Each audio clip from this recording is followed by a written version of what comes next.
Converted Man here. I've got Jungle Jargon, and we're gonna jabber about Dunk. So I don't know. Yeah, jargon. We're gonna jargon about jungles and such. I don't know who Jungle is per se. I quickly looked at his YouTube and met him in a hangout about butterflies and whale balls. So that's always a good intro to somebody. But yeah, he's here and he's gonna answer my pesky skeptical questions. So Jungle, you want to say hi and such? Yeah, hello. It's good to be here, and it's good to be skeptical about what you hear. Yes. Okay. All right. So let me start off with: do you adhere to any particular religion? I don't call it a religion. I call it following the truth. Okay. Well, what does that mean? And that's basically what science is following the truth, determining what's true, proving what's true, and knowing what's true. That's basically what the Bible teaches. Okay. And what Bible are you referring to? That would be the Judeo-Christian Bible, which would be Genesis through Revelation, pretty much. What translation? I have used the New American Standard and the King James when I was younger. What are you using now, or what would you want to use now? I would use anything that's an actual translation, not a transliteration or interpretation. So the Lawcat Bible would probably not be a good source. Yeah, if it's a paraphrase, it's not a good source. I mean, to be accurate, it might help out a little bit, but it's got to be a translation to get to understand what was actually being said. So would it be proper to call you a Christian then? Yeah, Christian is okay. Protestant is not okay. Okay, so Catholic or neither? No, not Catholic. None of the above. Okay. Do you have an issue with the Catholic Bible? Not really. Not the Apocrypha. Apocrypha, yeah. No, there's not too much wrong with it. I mean, it's just more historical references, which is not a bad thing, because it also mentions the the origin of the Feast of Hanukkah, which is the feast of dedication in the New Testament, and so it's a historical thing. So it's not that bad. I mean, it talks about miracles. I don't know if there was a miracle for 8 days where the oil didn't burn out. Maybe it was a miracle because it was before the coming of Jesus. So maybe there were still miracles because there were still miracles happening in Israel before Jesus came. Okay. So let me ask some science questions because, like I said, I met you in this hangout about butterflies and balls, and people were kind of debating about your ideas on science. So, do you have an issue with the agreement of science regarding the age of the Earth being 4.54 billion years old? Yeah, no, I have a disagreement with the age of the Earth because in physics and relativity, there is no actual measure of time or distance in the universe. It's all an expanded fabrication that isn't what it always was. So you can say it's billions of years from our standpoint here, but in other parts of the universe, it's not billions of years old because time doesn't run at the same rate. So it's all an expanded fabrication of time, and it's neither here nor there. What we actually have to go by is known historical facts that we have evidence for. Well, don't we have evidence for the decay rates of various different isotopes? And then using that knowledge, can't we make an extrapolation regarding the age of the Earth? Yeah, we do. And carbon dating, radiocarbon dating. Well, there's other radiometric dating other than that, though. Right. But I'm starting with that. It does work to a certain extent, but you have the input and the extrapolation. I mean, you have to know how much was there to begin with, and you have to know what contamination processes there are, because obviously there are contamination processes, because all the dates disagree, and it's not as accurate as we would like them to be. Well, as accurate as we can get. I think that various measuring techniques combined would get us to some sort of measurement that we would agree upon, wouldn't you say? Right, but they can't disagree with known historical facts. Why not? Because if we know that an island popped up in the middle of the ocean at such and such a date, and the testing doesn't agree with that date, we know couldn't it be that the history is wrong and the science is right? No, because we know when the island appeared. Well, no, we would know. Like, if we only had text of people writing down when they first observed the island, those people could be incorrect, but the science might be correct. Yeah, but I mean, it's hard to disagree with known history. Well, I don't know if it's known or not. I would think that, people can and do make mistakes, and I'm not saying that science itself is free from, that, but it certainly is it certainly, I think, is a better mythology to use is, like you could read Gone with the Wind and think, if you didn't know any better, you might think it's a historical narrative, because many of the places in Gone with the Wind exist, and you could go and find these places, but that doesn't mean Gone with the Wind actually happened. Right, but there are a lot of mistakes, and we know that because we have different calendars from different places and different historical records. Well, I think that, again, but you're talking about calendars. That's kind of different ways that people have used to track time. Right. And we get more accurate with how we track time in the first place, but that's kind of a tangent to how we establish the age of the Earth. And you had mentioned, essentially, when you said space-time, you're talking about relativity, right? Yeah, but let me finish with the calendar. Yeah. There's calendars from all over the world. There's Egyptian calendar, Chinese calendar, Mayan calendar, and they aren't exactly the same, but they all go back about 5,000 years. So we know that history started about 5,000 years or less. Well, we know that writing started at least that long ago, at least for calendars. Yeah, but if you have calendars, you can assume that people were writing long before they had calendars, if they existed. And well, I don't know that you have to assume that, but you could also infer that perhaps the documentation of any calendar has vanished because of time. Because 5,000 years happens to coincide with the birth of Noah, is what I'm saying. Okay. According to what? According to the biblical timeline. I see. Okay. That goes back about the birth of Noah is about 5,000 years ago. I see. According to biblical records, yeah. Right. Documentation, yeah. Right. And that's your interpretation of this particular Bible, yes? Because the Bible fits with all the known histories, all the Mesopotamian history, the Egyptian history. Egypt was referred to as Mitzrayim. Mitzrayim is Noah's grandson in the Bible. Okay, we'll get into the more history later, I suppose. What about tree rings?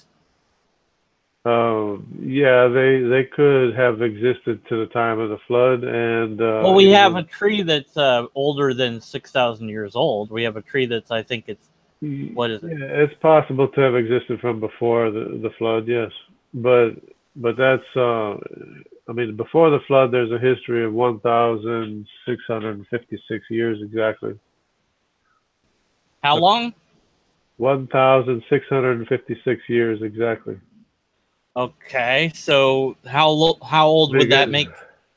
Because they kept better records before the flood than they did after the flood. I see. So how old would that make the Earth, then, according to your view of how to look at the Bible? Yeah, so the beginning of mankind was just over 6,000 years, maybe 6,020 or 30 years. Yeah, here's an example. Pando is an 8,000-year-old colony of quaking aspen. So wouldn't that kind of be a problem for you? Well, it is 8,000 years is more of a guesstimate. No, it's really... it's still not that far from 5,000 years. 80,000 years. Oh, 80,000. Well, that's extrapolation. I mean, I'll just put that in chat there. I know it's from Wiki. I hate using Wiki, but you know, I just googled oldest tree and found that one. It's not an actual historical record that we can. Well, yeah, it is though, because the tree rings. You know, we already figured out how those work. But it's an extrapolation. If you're doing tree ring chronology, that's even worse. Okay. So what about? So you think the Earth is about what, 6,000 years old then?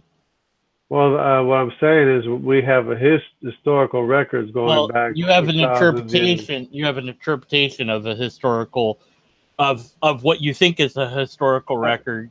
Well, no, the actual historical writing. Well, you think it's an actual historical writing, because these are not. We're not going to make assertions here. We're going to make, you know, probabilistic statements. Now, if you want to make assertions, that's fine, but you're going to have to provide. No, they're actual records. You're going to have to provide a lot of things to support your assertions. So let me ask. So then.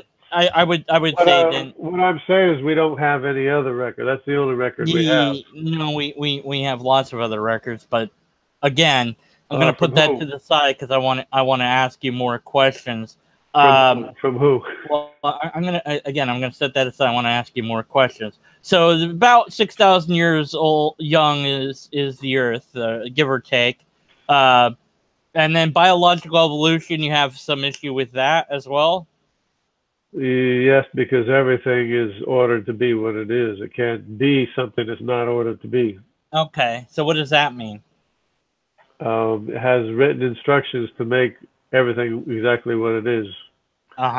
So with variation.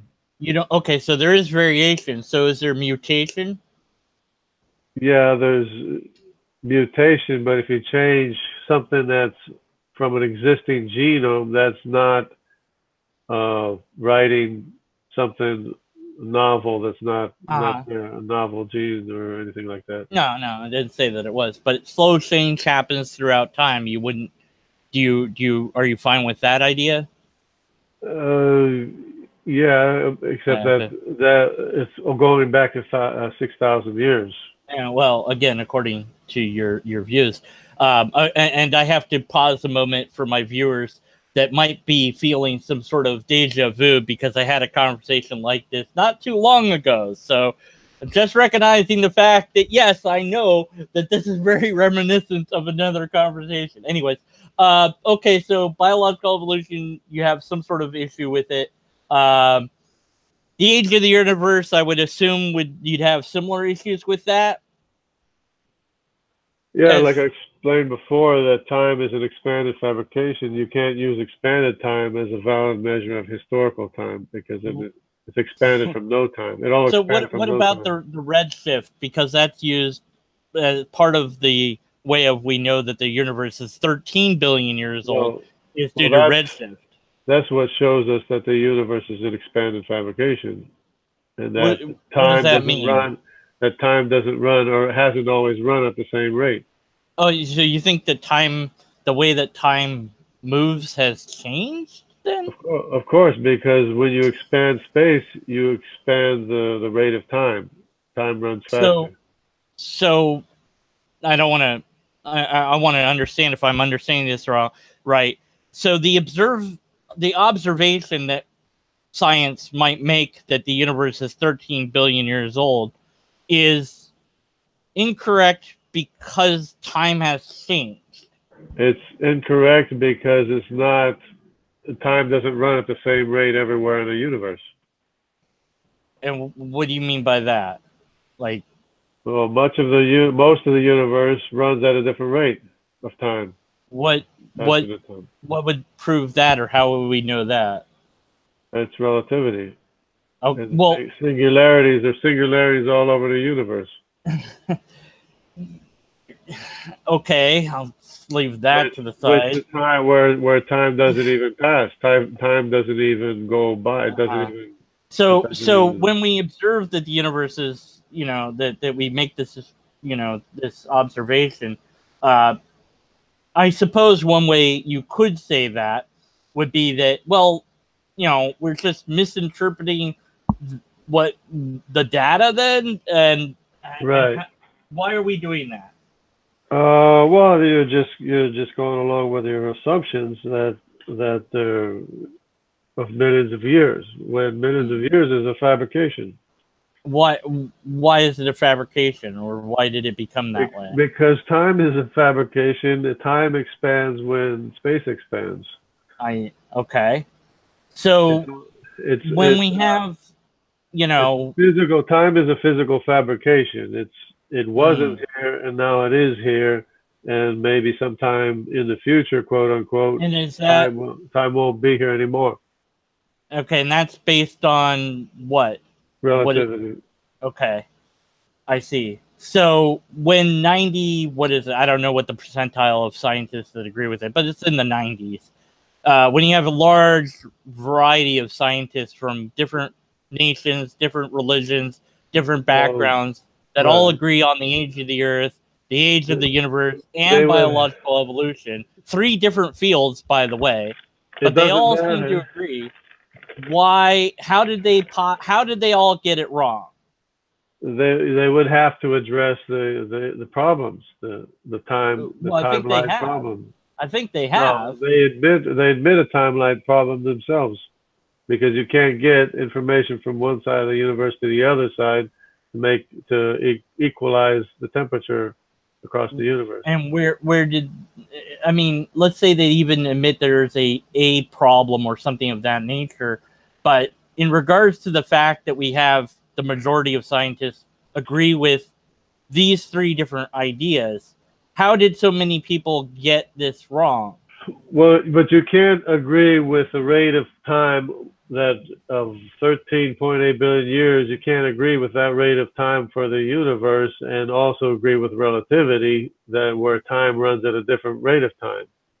Well, I think that you can't agree with the 2 things. You have to either admit that time runs at different rates, or you have to say, oh, this is the rate that we're going with.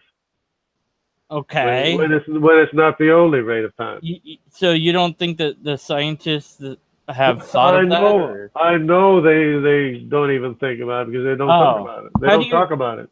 Okay, so you know that they...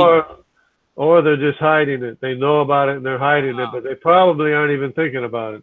Okay. Why would they hide it? Or not? They might not talk about it if they didn't know about it. But because they need millions of years for quote unquote evolution to magically happen. So, but wouldn't it be the case that if a scientist blew the whistle, that they would get a lot of attention and awards and such for doing so? No, because they drowned out and excommunicate anybody that any dissenters. So even the people that are Christians and believe in God also are part of this vast conspiracy then? Well, they probably don't think about it or know about it. Or they don't think about it or know about it. Okay, so either they don't think about it, know about it, or they're part of a vast conspiracy. Would that be correct? Well, most Christians just are gullible and they fall in line with the scientific opinion, scientific community, quote unquote scientific, because scientists aren't the only ones with the grasp on knowledge. Hold on a second. Okay.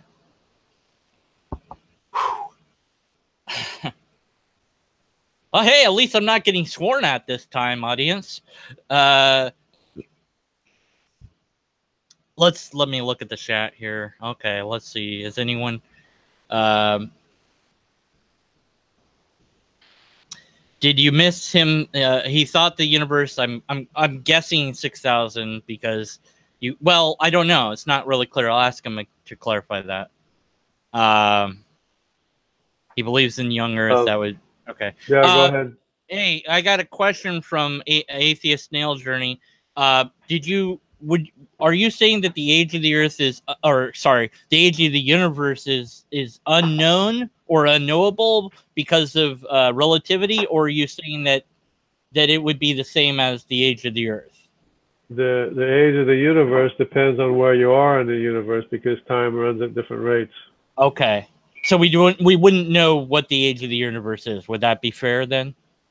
Right, exactly. So because we would have to determine when space expanded to make time expand and to give a. Okay, so that's different than what I've encountered in conversations like this, where usually somebody will assert that the universe is also 6,000 years young or old, however you want to say that. But here you're saying that's unknowable, or it kind of depends how you look at it. Right, because you'd have to know the rate of expansion and when the universe expanded, which is when, quote unquote, the universe expanded. So we have to basically rely on known historical facts and evidence. Okay. Some people I think would love to join in and have talk to you as well. I think Frustrated Atheist would love to. He I think would know more about the science than I would, because I just know some logic stuff, and you know, I can't. It's okay. It's your hangout. You can invite him in. Yeah, if you'd like to, I'm sure that people would love to have the science. So, Frustrated, do you want to jump in on here? I'll put the thing in here, and he can jump in, and I'll just mute myself and let them go at it for a while here. Let's see. What do you think about the Mayan calendar? I don't know. Did you bring up the Mayan calendar? Yes, I did. Okay. The Mayan calendar is like about 5,000 years old, the same as every other calendar, known calendar. Okay, I see. Well, I put it right there, Frustrated. It's in the chat room right now, so I'm pretty confident that I can kick out anybody that's in chat that I don't want in here. So it's not in chat. What? Huh? What? Okay, fine. I'll Twitter it to you then. Fine, whatever. I don't know what I'm doing. Twitter. And 5,000 years happens to coincide with the birth of Noah. I see. Oh, more, plus or minus 100 years. While I Twitter this, come on, load. Being so slow. Why am I lagging? It's not. So the link that I put is not there, or is that what you guys are telling me in chat? Or girls, and robots, and whatever you might be. I guess I don't know what's going on. Okay, good. Yeah, it's just lag like bleep, computer. Just do that. I don't know why. If I die, I blame my battery. Wait, I'm plugged in. I don't have battery. Let's see. Not philosophical, logical questions, but I'd rather somebody that knows some science go in. What's with the lobster? I don't get what the lobster's about. Well, it's my meme. I'll just leave it at that. Okay. All right. Frustrated. Where are you on Twitter? I know you're at Frustrated. Yes, where are you?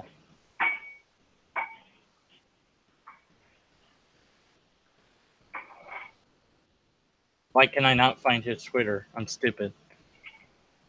Oh, those links don't work for phone. Oh, okay. I see. Okay, let me see if I can.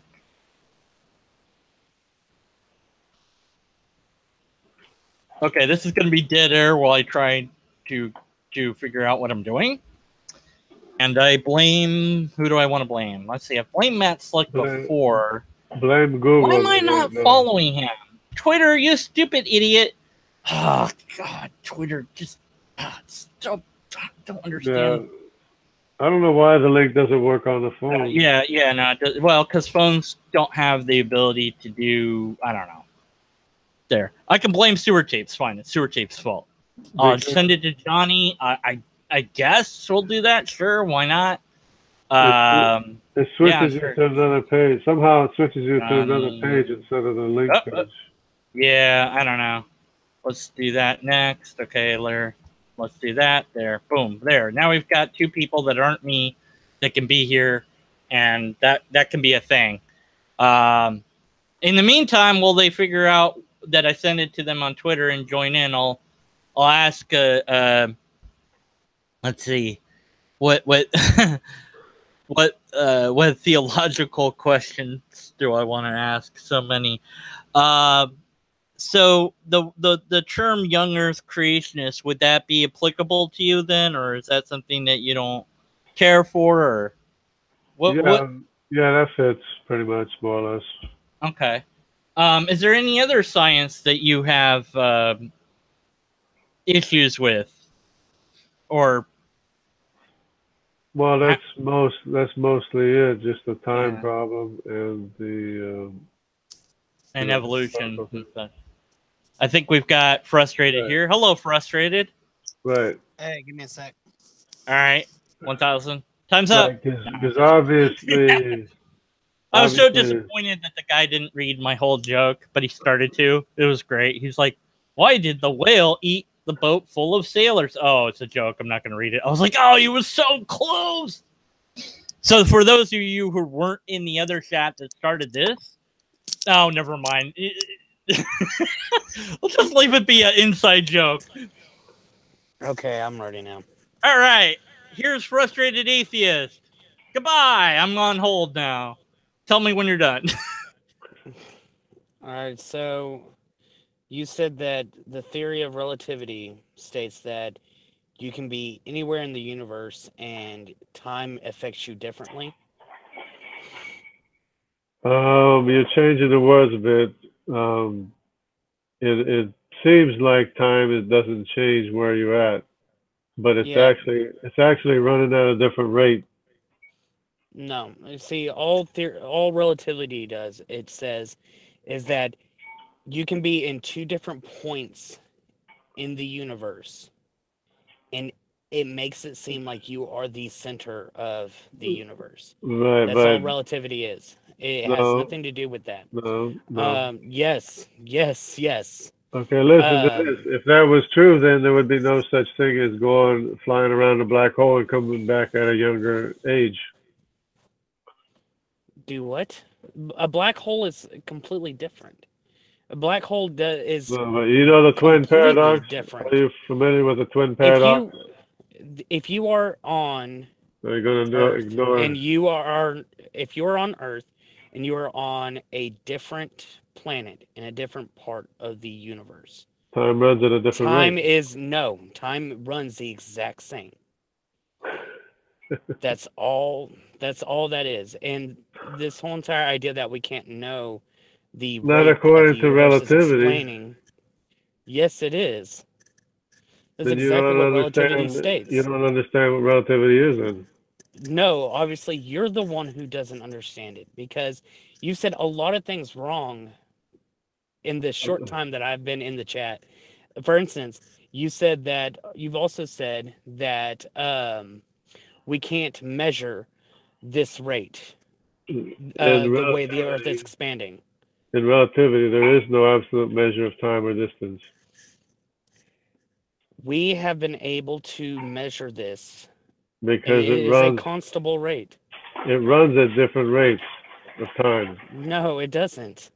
Depending on the amount of expansion of space. I'm sorry, but you are completely wrong on this because we have been able to measure the rate that the Relativity universe is expanding. is observed. Relativity is observed. It's observed. We have been able. So, in other words, what you're saying is that that you are smarter than every physicist on the planet who understands that the rate that the universe is expanding I got the information from physicists. I got the information from physicists. The fact that there's no absolute measure of time. Okay, so these physicists told you that we cannot they say measure the rate of expansion. Right. There is no absolute measure of time. Bullshit, and I'm calling that now because I can tell you that there are plenty of physicists that will sit there, and if they were to come in here and hear you say that the rate of expansion is unmeasurable, will call you out on no, you're making up your own response. You're not listening to what I'm saying. No, but I asked you a specific question. I said physicists are saying that the rate of the universe expanding is not measurable, and you said yes. Do you know when the universe expanded? How can you know when the universe? Yeah, how can you know when the universe expanded when time depends on how much the expansion is? You see, these physicists actually run tests, and they actually do this on a regular basis. We measure the cosmic background radiation. We know that it exists. We know that at one point in time that we were at a single point in existence due to the measuring of the redshift. Where time doesn't run at the same rate. Yes, it does. No, the shift is happening. Doesn't run at the same rate. No matter where you are in the universe, the shift is happening at the exact same rate. If you're close to a singularity, time is running at a very, very slow rate. Again, time is hardly passing by.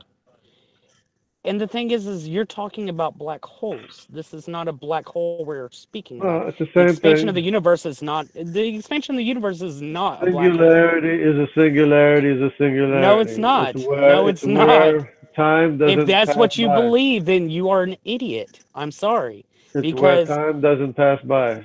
Because the thing is a singularity as far as a black hole goes. See, they have no explanation of how galaxies formed. Okay, let's take a pause. Let's take a pause here. We had a question comment. How does JJ think that physicists have measured the rate of the expansion of the universe? It's by the redshift. Okay, by the redshift. And it seems that Frustrated is saying that the redshift is the same no matter where you are in the universe. Would that be right? Correct. Okay. So what's the problem here? No, the problem is that the rate of time expands when space expands.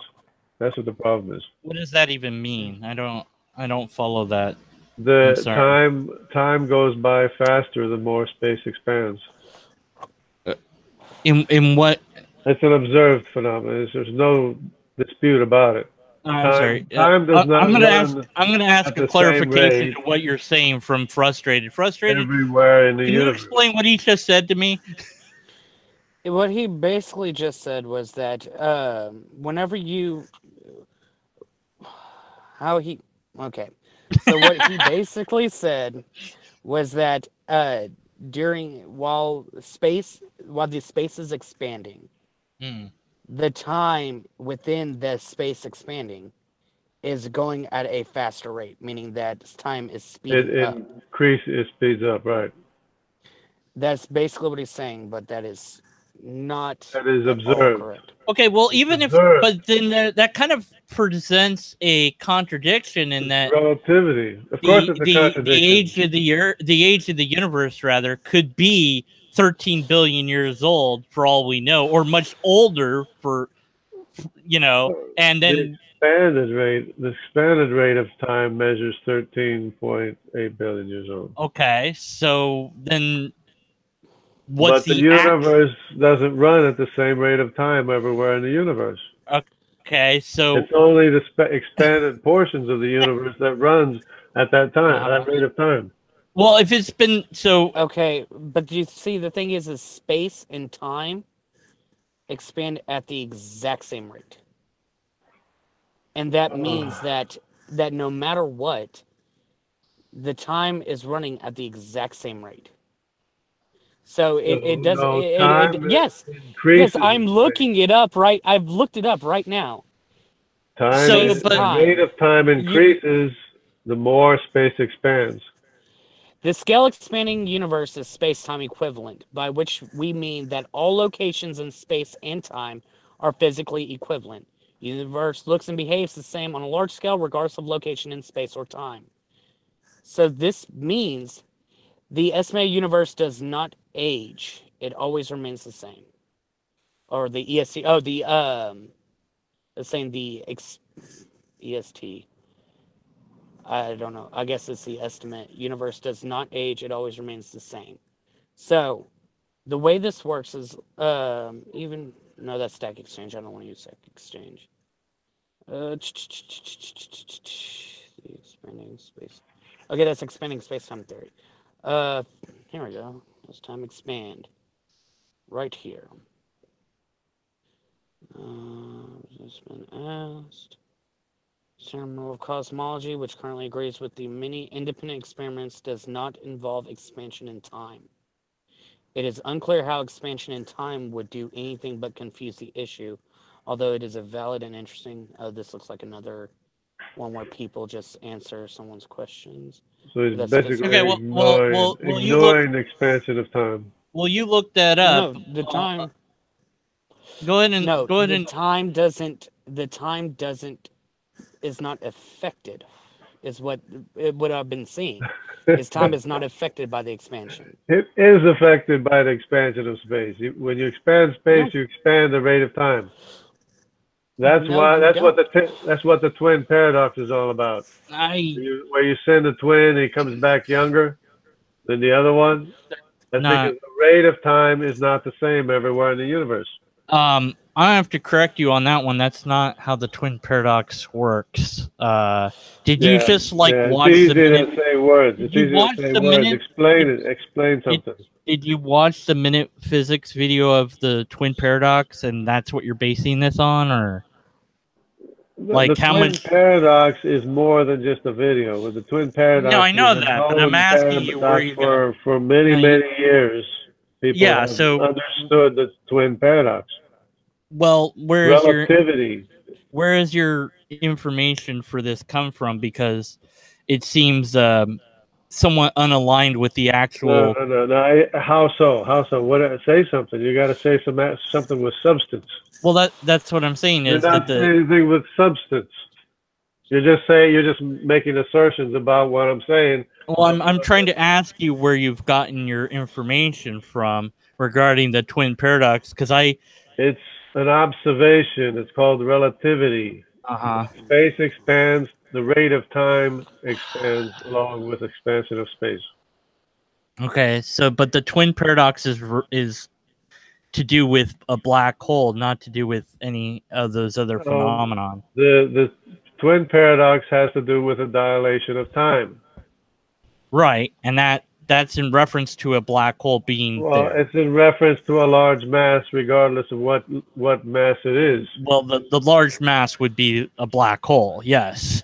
Well, that's where you get the greater effect is near a black hole. You get the greater effect of a different rate of time. It's not, I mean, that's one way to look at it, but it's not quite the right way to look at it. But the thing is, what I'm saying is true. Well, if you are in the spaceship and I'm sorry, what? Stutter. If you're on the spaceship and you're the one going around the black hole, from your perspective, time is going normally. You know, however many years are passing to you.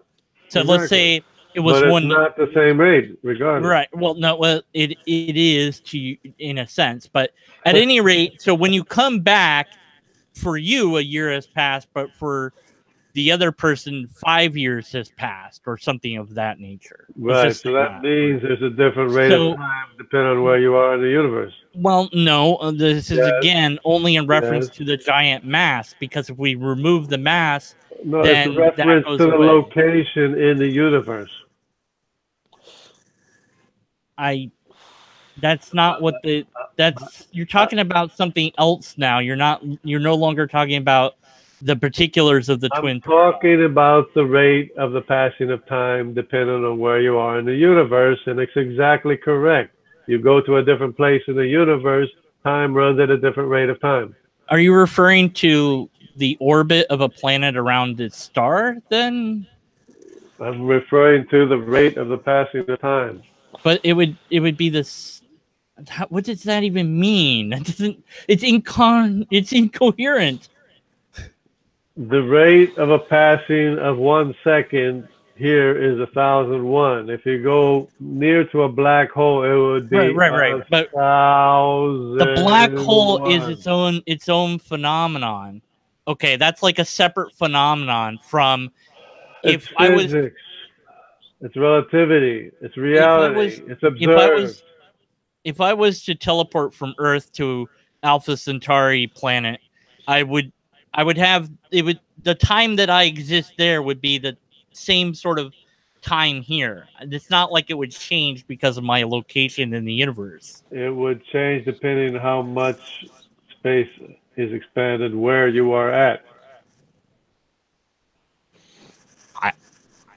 I have no idea what that means.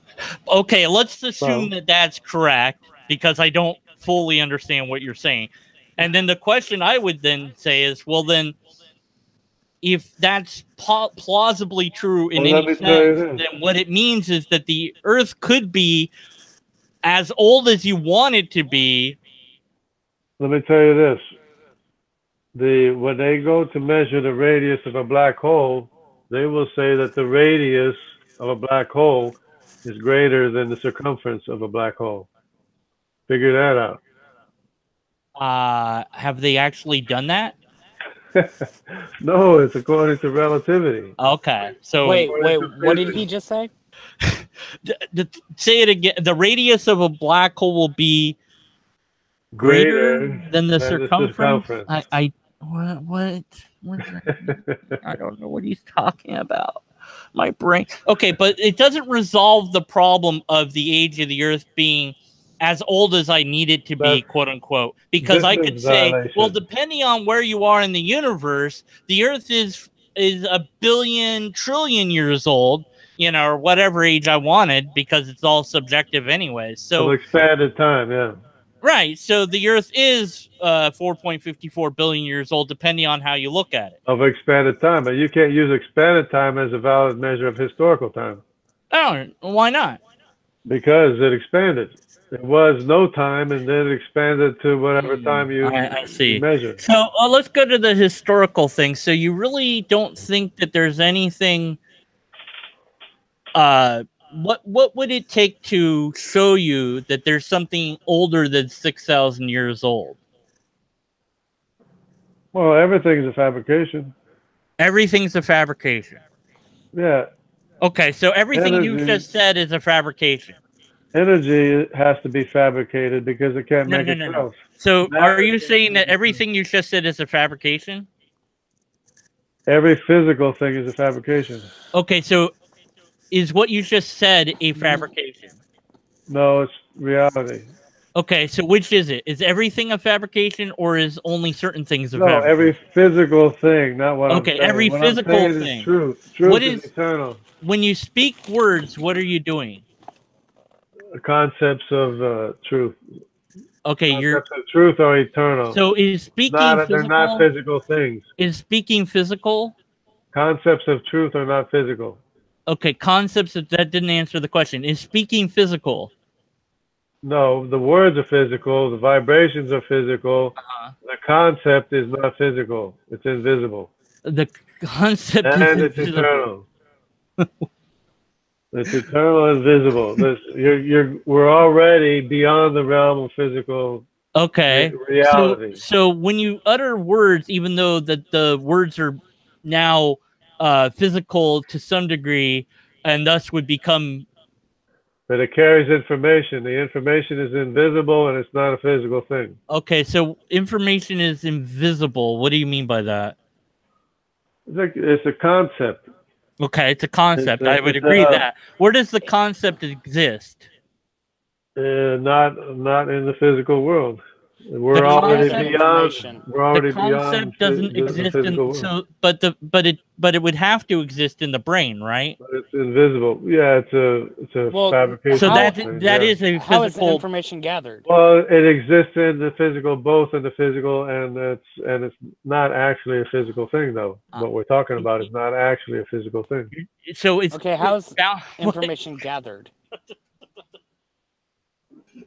Because we're talking about. How is information gathered? That's from observations. And so if you are observing things, are you not observing the physical world? Yeah, you are.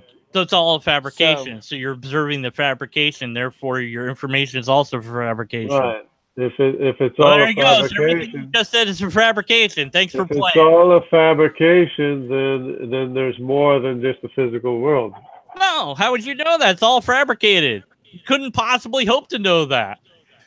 No, because what we're talking about is beyond the physical world. We're already going beyond the physical world. You have no way to access that if everything's a fabrication, as you basically admit to. Yeah, because love. Can you measure love? Yes. No. No. Yeah, you can. Yes, you can. Love is a chemical. Love is a chemical reaction. You can measure it in a number of different ways. Beyond the chemical reaction. Beyond the chemical reaction. Okay, what does that mean? Beyond the chemical reaction. More than a chemical reaction. Okay, how would you measure that it was more than a chemical reaction? Well, because it doesn't depend on physical things. And how would you measure that it doesn't depend on physical things? It depends on what you believe. It depends on what you do. So does reality change depending on what you believe? Of course. Everything changes depending on what you believe. I see. So, oh my God. Are you saying that if I believe that gravity isn't a thing, that I can now defy gravity? But are you believing the truth?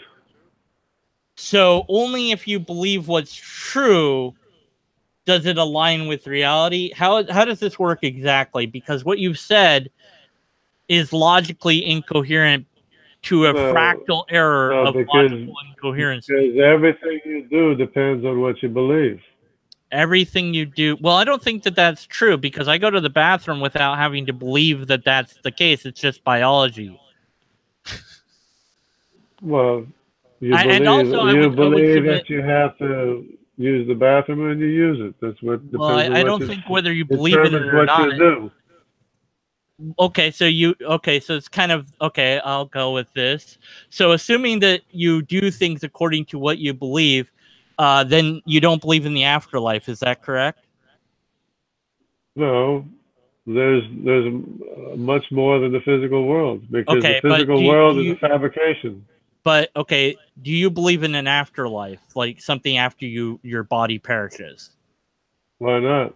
Okay, we're made once. Well, that wasn't an answer. I'm looking for like a yes or no. Do you believe in whatever it is, heaven or some other thing that we transition into after we shuffle off the mortal coil? Why not? We were made once. We can be made again. Okay, why not is not what I'm looking for. Do you believe in that? Yes or no? Well, I don't see no reason why not. Okay, you don't see a reason why not to believe in it. So would I take that to be a yes then? You do believe there's an afterlife? Yeah, but do you have a why not? No, I'm asking if you believe in it, yes or no. Just one or the other, please, for the love of humanity. Maybe you can help my belief here. No. Oh, God. Answer yes or no. Do you believe in an afterlife? Well, from everything that I see, of course, there's an afterlife. Okay, thank you. So wait, hold on, no. From everything you've seen, yeah, what have you seen? Because from everything he knows, I see that everything is a fabrication. So, just because, well, no, hold on. If everything is a fabrication, regardless. You know, I'll give you that. Let's just say everything is a fabrication. Yeah, every physical thing is a fabrication, but then okay, that let's just say everything is a fabrication. There's more than the physical world. No, that doesn't. You wouldn't know anything was true. You assert it, but it doesn't show anything of the sort. It's an observation. It just shows that everything is a fabrication. It's an observation. It's not an observation. It is not an observation. An observation is something you can actually physically see. So have you physically seen an afterlife? No, I can see that everything is a fabrication. Every physical thing is a fabrication. See, the Bible says we are seated in heavenly places. That means that we're talking of things. Okay, your book of myths, book of myths doesn't impress me. It's more than physical. It's more than a physical world. We exist in more than just a physical world. Your book of myths does not impress me. It's not a myth. We do exist in a world that is more than just a physical world. Okay, then how can we examine this? How can we actually see this or observe it? You that you can see that just saying that everything is a fabrication is not telling you that energy is made to exist, and that energy is a fabrication, though. So it's all a fabrication, therefore it's real. How is energy made? Well, that's a good question because it can't make itself. So it can't make itself. But at the same time, if you actually go, because you're trying to go off of a fucked up idea of laws of thermodynamics, it can neither be created nor destroyed. So it can't be created. Okay, so you've observed. It can't be created by physically. Obviously, it was created. Obviously, energy was created. It doesn't say. It doesn't say that energy can't be created by a physical thing. It said energy cannot be created nor destroyed. So that means that anything that doesn't. These are the laws of thermodynamics. Yeah, and physical laws. So these. Oh my God, that's a physical law you're talking about. It's a physical law you're talking about. It's not. It doesn't explain how matter got there. The idea that you assert that that's something. I'm not asserting anything. You are asserting. I'm observing. You haven't observed it. Oh, so you were at the beginning of time and you observed this. That matter and energy can't make itself. But you just admitted earlier that everything that we observe is a fabrication. Every physical thing we observe is a physical fabrication. Okay, is energy physical? Yes.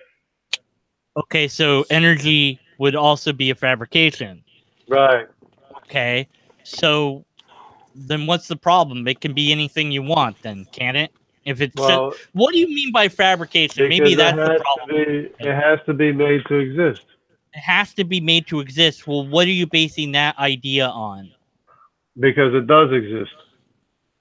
How do you know it exists? Because we observe. But when you say fabrication, let me get to this because the natural language might be a problem. What do you mean by fabrication? It's made to exist. Fabrication means made to exist? Yeah, forced to be. It's forced to be what it is. It's forced to be what it is. By what? Not by any physical means. Okay, so reality as we observe it is forced to be what it is by a non-physical thing? Right. I see. How does that work? Well, energy is made, and energy makes matter. How is the energy made? Matter is the elements that we consist of. Yeah. How does then the elements are ordered and programmed inside of you by a non-physical means. How does the non-physical being do that? By his word. He orders you by his word. What do you mean by word? Because words can only exist where there's a medium for them to exist in. So what do you mean by that? He orders your existing. He puts you in order. He puts the data that makes you a human into order so that how it does makes that? you human. What? It's a What sequence. process It's called a sequence. It's a sequence of data, which is the information that makes you human. How does this thing do that? Is this you're talking about by God? I'm his assuming. power, by his power. Okay, where does the power come from? His eternal power. Where does that come from? It's eternal. It doesn't come from anywhere. It's eternal. Okay, so the power is just always there. It's eternal. Okay, and this is all based on your interpretation. It's based on observation of infinite regress of directed working things of matter that exists. Yeah. Well, what's the problem with infinite regress? Because we got into this. There is no problem with infinite regress. It tells you about an infinite maker. Well, no, not necessarily. God. It tells you about an infinite, all-powerful, eternal maker. Why couldn't it be turtles all the way down? You're talking infinity. Yeah, right. Why couldn't there be an infinite series of makers? You'd have to end up with an all-powerful, all-knowing, eternal maker. Because that's where infinity goes. Not necessarily. Who says? It does. Why? Because what's the logical algorithm to show that that's the case? That's what is. That's what is. Well, that's what you're asserting. That's not what I'm asking. I'm asking for the syllogism that would lead me to conclude that infinite regress leads to an infinite being. Okay. Even though you're saying that I could have an infinite series of infinite beings as long as eventually I wind up to a. Well, eventually you have to wind up with an eternal maker of everything. Why do you have to? Because that's where infinity is going. According to what syllogism? Infinity. According to infinity, that's not how infinity works. Yes, infinity is infinite. It's infinite power, infinite I know knowledge, what it is. I'm asking if you know what it is. Infinite existence. Eternal existence. Interesting. That's where all the evidence that you see is when I asked the question earlier, everything you see, that's where it ends up, is at an all-powerful, eternal, these are interesting. Okay, these are interesting. It is what it is because my Bible says so. Yeah. No, it's because of the physical existence, the physical matter. The physical matter does not. That says something different. Physical matter does not. Yes, it does. That's where infinity will take you. On a creator. Infinity will take you to God. No, it won't. It does not. No syllogism there. You assert that it does. You would have to provide a logically valid syllogism, and you haven't done that.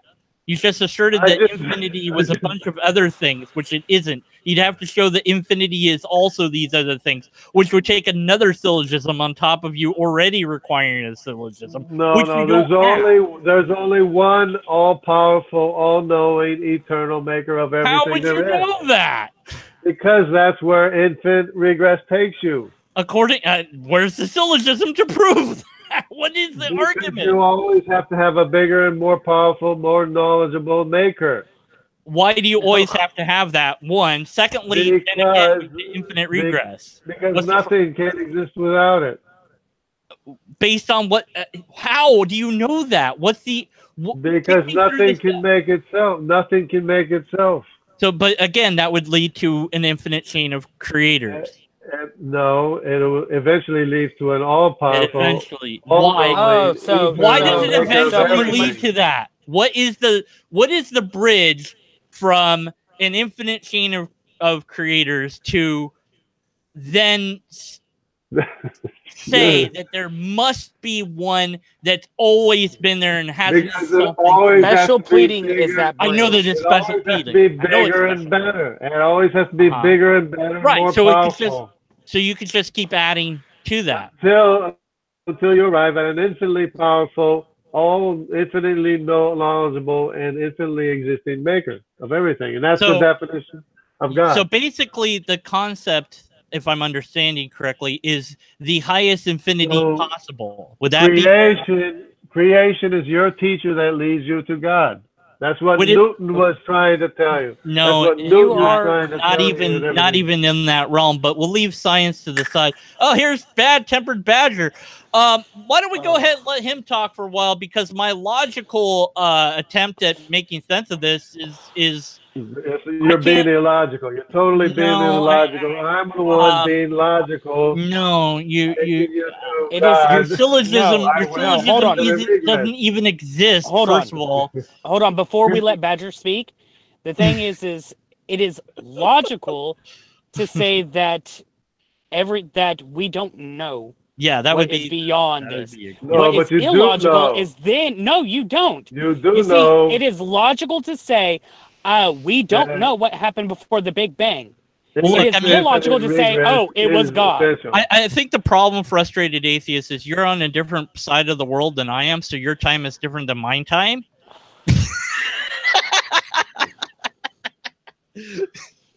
Back in the past, everything's the same rate of time, unless you live near the mountain. It's the same rate of time. Okay. So we couldn't use logic or science to resolve this. Rate of time, so maybe Frustrated Badger has something. I was going to ask about what evidence could we hope to produce that would convince him that history is longer than 6,000 years old, but I suspect that since he's already answered that with everything's a fabrication, that the answer would have to be nothing could convince him that he's wrong. Would that be correct? Time is fabricated. Time is fabricated. Okay. Angry Badger, your turn. We give up. I've just been sitting there in the chat, and I thought I'd drop in and just ask if we could define a few terms that everyone's using, and I think everyone's using them differently. Hello, Badger. So, firstly, what do you mean by when you say fabricated? Fabricated is the definition of fabrication. Is made. So, made by. Well, it's made not by a physical means. No, I didn't say physical, just an entity. Well, yeah, a non-physical entity. So, your definition of fabricated when you come to reality and time is it was made by God, I believe is your. Yeah, through infinite regress, we arrive at the conclusion that it was made by God, which is defined as eternal, all-knowing, all-powerful, and always existing. So you say God is defined as eternal, all-knowing, all-powerful. Right. What would be? Would you say the God in question has any other defining characteristics? Well, he has a nature. Mm-hmm. He has a personality. We are made in his image. We are made like him. So if you want to would you say God, physically? Would you say physically like him, or just in terms of having, not physically. No, our nature, our spiritual nature, our invisible nature. All right. What would you mean by spiritual nature? Just the attributes that we have of being loving, kind, generous, and all that stuff. Okay.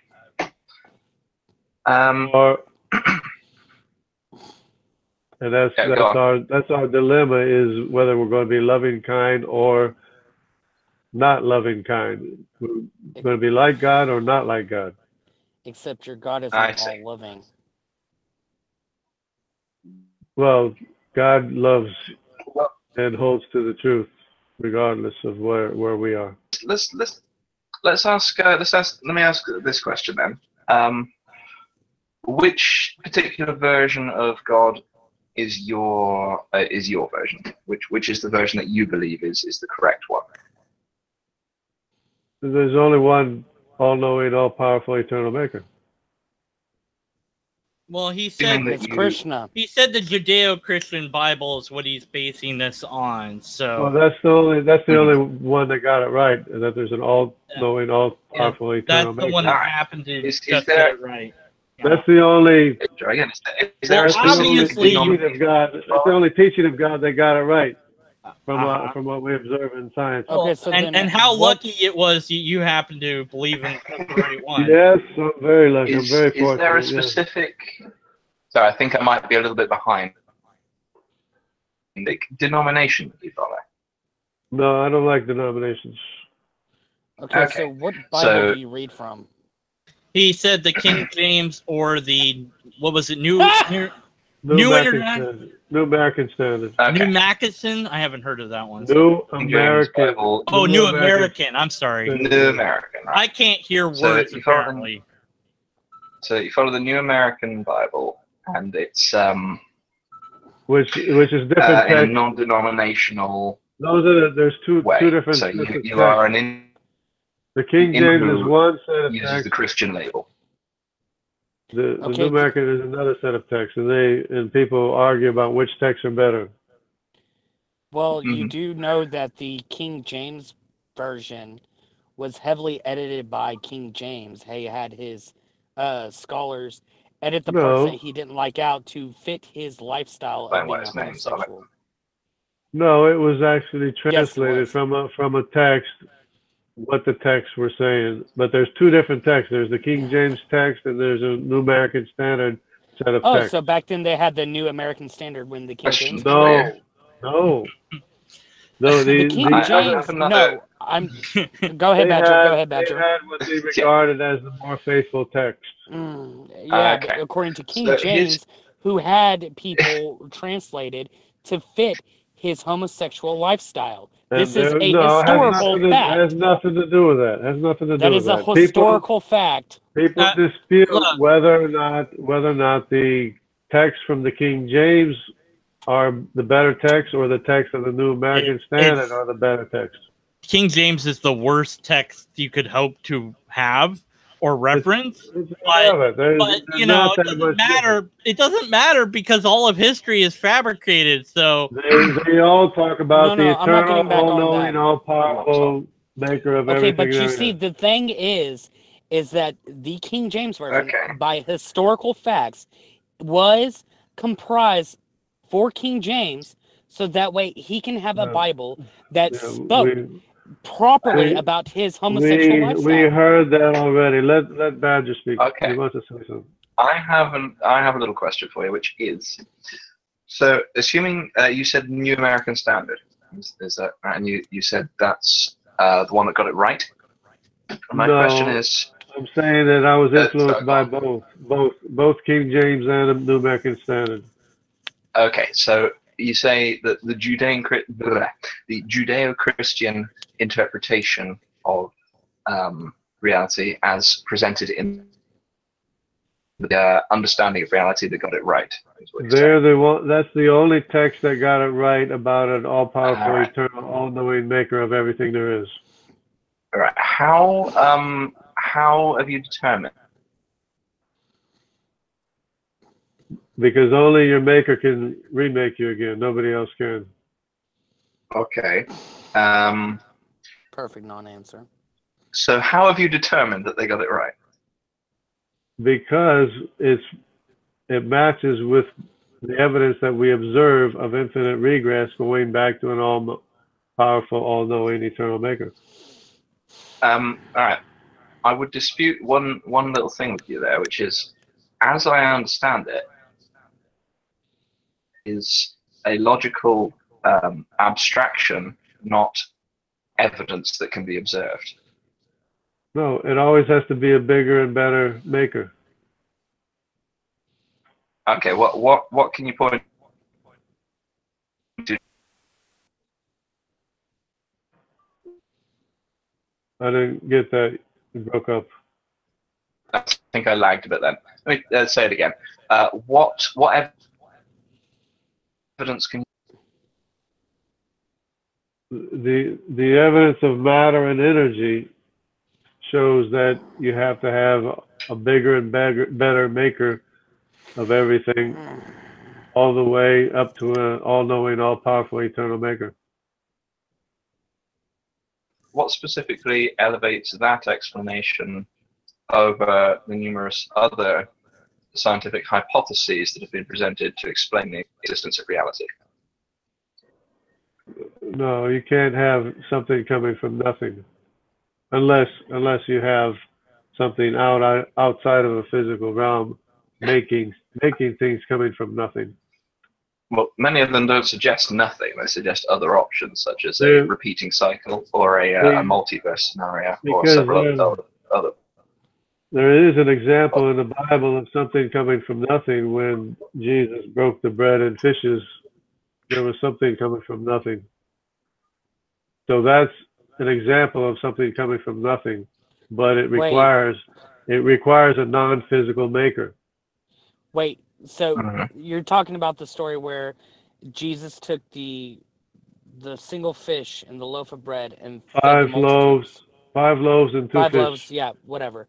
But you're using that as something from nothing, but there is indeed something there. He has a fish and he has loaves. But he's making so there's something from something.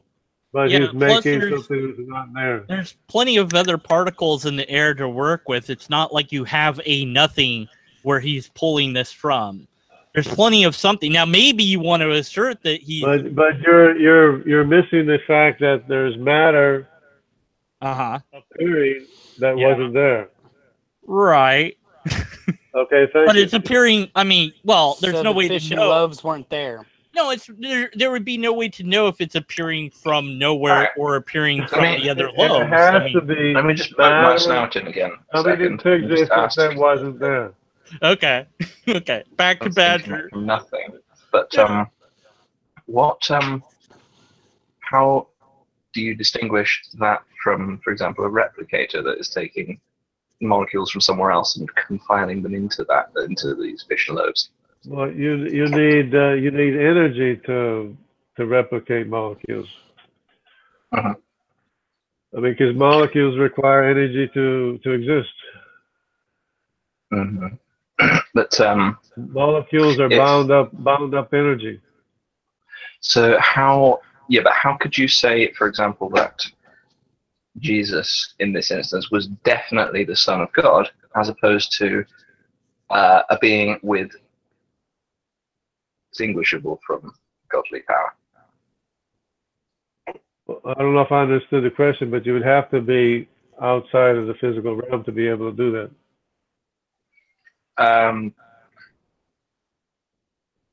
Came from another society that had invented teleportation and just teleported in some extra loaves and fish.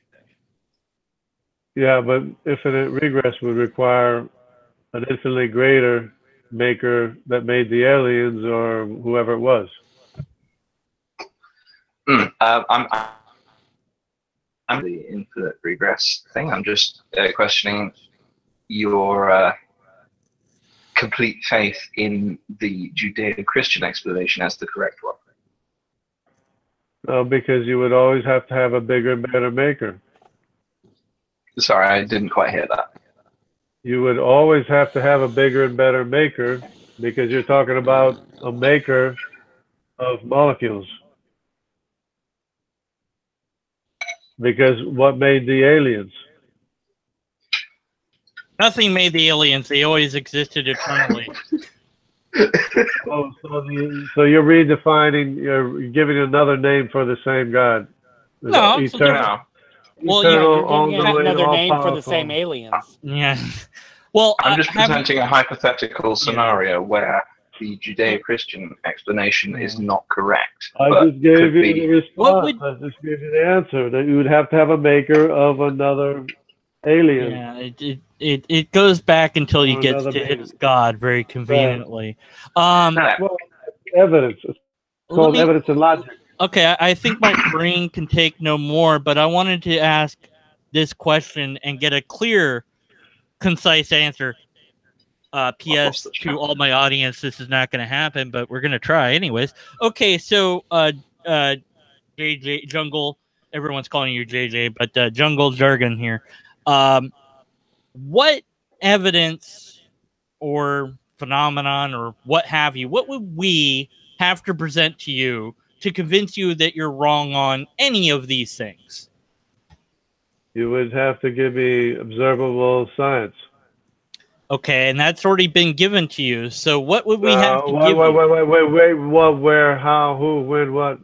The age of the Earth, the age of the universe, biological evolution. Well, you've explained away those things, certainly. So besides those, what else would if we showed you something older than 6,000 years old in text, would that convince you? Well, would it have a date on it, or what? How would you know it was older? Yes, it has a date on it. It has a date stamped on it. Sure. And where is this object with a date stamped on it? I can get one for you. Would that convince you? I think at the moment it's a hypothetical object. I haven't seen it. I haven't seen the evidence. If you saw it, in which way would you have to see it? Like, if I had a photo of it, would that be enough? You're being illogical. You're not. No, you're I'm saying asking. If I had evidence to the contrary, I'm asking. Would I believe the evidence? I have it right here next to me. What kind of would you have to hold it in your hands before you would think that it's evidence, or like it would have to actually exist. It would have to. It does exist. It's right next to me. I'm asking what I have to do. You haven't shown it to me. You haven't shown it. I have to show it to you. But what if I show it to you on camera? You could say that I'm faking it, right? I haven't seen the evidence. You haven't seen the evidence, so you'll make the. You'll have to make. So we have to go by what the evidence is, and the evidence leads you to an eternal, all-knowing, all-powerful maker. So. In answer to the question of if I had, and I'm just going to assert that I do have a book that has a stamp that's older than 6,000 years old here, and I showed it to you, you could still then say, well, that leads to an infinite creator, right? I would doubt that your evidence is real, valid. Okay, so to answer the question of what we could possibly hope to show you that would convince you that's wrong. You would have to prove it. Prove it in what way? Prove that it was stamped older than 6,000. And how would we do that? To your satisfaction, how would we do that? Well, give me evidence. Okay, that didn't really answer the question, but we'll leave it at that. We'll leave it at that. Give me evidence of the evidence. Got it. Okay. The evidence that we have is historical evidence, genealogies, and calendars going back 5,000 years. Right. It says all that. It's actually it goes back tens of thousands of years. No genealogy goes back 10,000 years. No calendar. No, this one does. This one does. This one has a stamp that says it's 10,000 years old. Has genealogy that has a 10,000 years old genealogy in it. It's fantasy. It's fantasy. No, it's right here next to me. I just have to show it to you. But the thing is, the moment I show you it, doesn't actually exist. How do you know that? Because I haven't seen it. Okay, because you haven't seen it. Okay, hold on. It doesn't exist until you've seen it.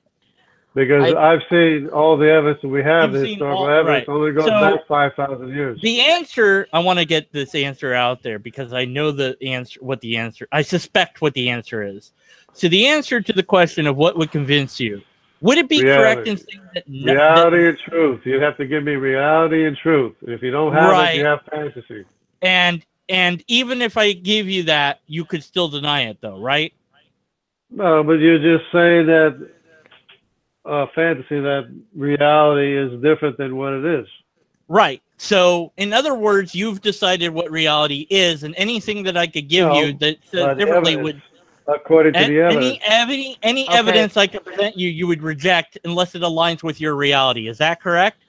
It has to match known historical events. Okay, there you go. So the answer to the question is he's already made up his mind. Nothing will change his mind. Thanks for playing. Fantasy will not change my mind. You have to present evidence. And everything that hold on. conflicts your reality is fantasy, according to you, right? No, you haven't proven anything. You haven't shown anything. Exactly. It's there you go. The answer is nothing. The answer is nothing would convince you. Yeah, you have nothing. You have nothing to show. Exactly. You have no evidence to show. Thank you. Okay, I have all the evidence. I have historical evidence. Even Ken Ham was more intellectually honest. At least he said nothing. Genealogies, calendars. I have all the evidence. You have nothing. Well, I have more than you, so then what? But then you just reject that anyway. Okay, so. hold on. Calm. Yeah. Wait. Fantasy. Okay, right, hold on. Oh, okay. You haven't read The Lobsterist, obviously. So I'm going to. Hey, hold on. I'm going to have to issue an apology to Jungle Jargon. He was right about something that I was wrong about. Oh yeah, what's that? Space and time are interwoven together, and they do travel, and observers in different points can view the time. Space and time will be different from each other in those two different areas. However, light is independent of space and time. It is independent of that. That's because when light travels. That's because of speed. That's special relativity, not general relativity. Yes. Well, special relativity is still a thing. So speed travels at a constant speed. I'm not talking about speed. I'm not talking about speed. Okay. Well, I'm talking about special relativity right now. So, and with special relativity, the speed of light travels at a constant rate. Which There's is no changing no that. time and no distance. It's already there. That means the age of the universe is no time and no distance. It's already there. You're contradicting yourself. Travels. No, I'm fucking not. If you would shut the fuck up and let me speak. So, there is no time. Speed of light. No time, there is no the speed of. Shut up. Okay, the speed of time. Jungle, I'm muting you. Please let him speak. No, go ahead. So the speed of light travels at a constant speed. It does have a speed. It's not zero. It travels at a constant speed, and and the speed is measurable. No, they've measured the speed of light. Yes, they have. In the fabrication of time and space, where you are. Not where the photon is. So, they can measure the speed of light. And the fact that we know that the redshift has a measurable speed. Of expanded time. So, with that being said, we can know how fast the speed of light is going from the moment of where it's at to where we are. Nope. And so, because we can tell... Well, we win. Did he leave? Did he leave, or did you kick him out? He left. I kept muting him because he kept unmuting himself, and I won't have people doing that. He was welcome to stay muted so you could finish what you were saying and then make a rebuttal to it. But he was unwilling to do that. It's similar to the conversation I had with the King James Onlyist. He wouldn't stay muted and be quiet so I could say what I wanted to say. But at least Jungle Jargon didn't tell me to F off every other word. So it was slightly better conversation. Let me finish. Yeah, go ahead and finish. I want to hear about this because this is interesting. So speed, like I was saying, light travels independently of space and time. So regardless of where the light is, it could be at the edge of the universe, it could be closer. It's going to travel at the exact same speed from where it is to where we are. So, with that being said, as it travels, there is the red shift. And that red shift we are able to measure that red shift. And that way we do know how far the furthest light is away from us. Right, and I mentioned that to him. That's just the observable universe. Yeah, I mentioned that to him, and then he conflated this idea of, time paradox and all this other stuff into it. And I think creationists have tried to use black holes, and I think they have also tried to use the absolute zero like that when light hits absolute or near absolute zero, that it would slow down or something like that. Which is wrong because it doesn't really slow down. That they've tried to use these things that they barely understand to refute the age of the universe. But what's interesting to me is I got him pretty close to admitting that nothing would change his mind, but ultimately he wasn't as intellectually honest as, Ham or Kent or people like, well, who was it that was Bill Nye? Ham, wasn't it? It was Ham. It was Ham. Ham. Ham was at least intellectually honest in saying that nothing would change his mind. Yes. Yeah, he said nothing would change his mind. So he was honest, at least.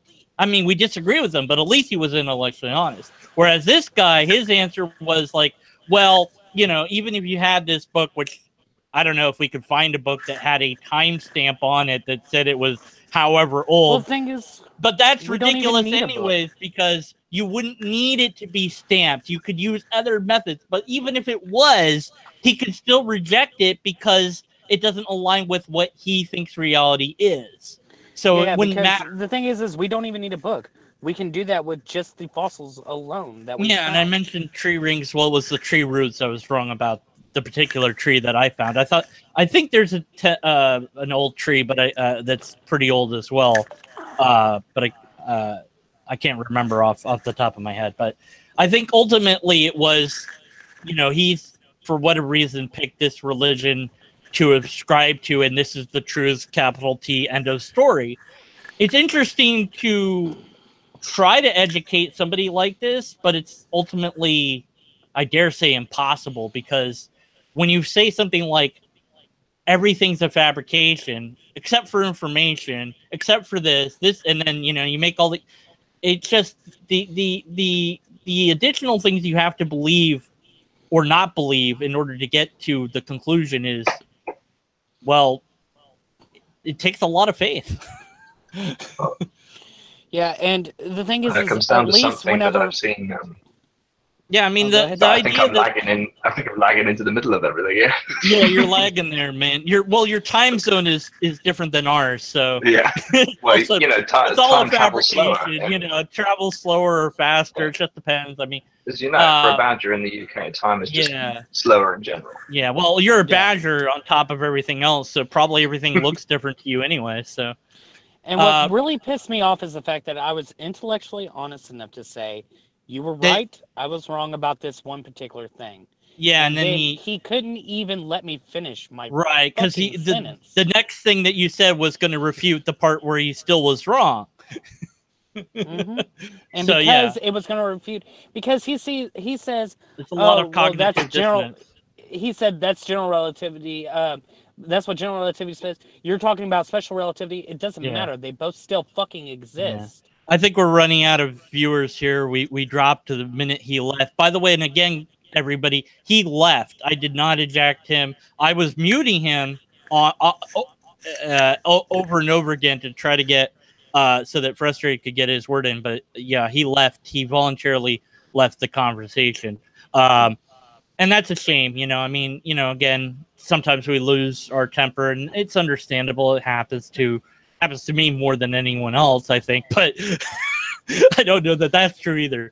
But yeah, we didn't have evidence. We couldn't have evidence because evidence is fabricated. We could also not have any tests because tests would also be fabricated. And as far as a valid and sound argument, well, that too would also be fabricated. So we didn't have any of those things. And so I would dare say we have to be skeptical of his conclusions. Anyone else want to say anything before I end this? Well, I would like to say that... go ahead, Badger. Oh, okay. I was just going to say it seems to be the fundamental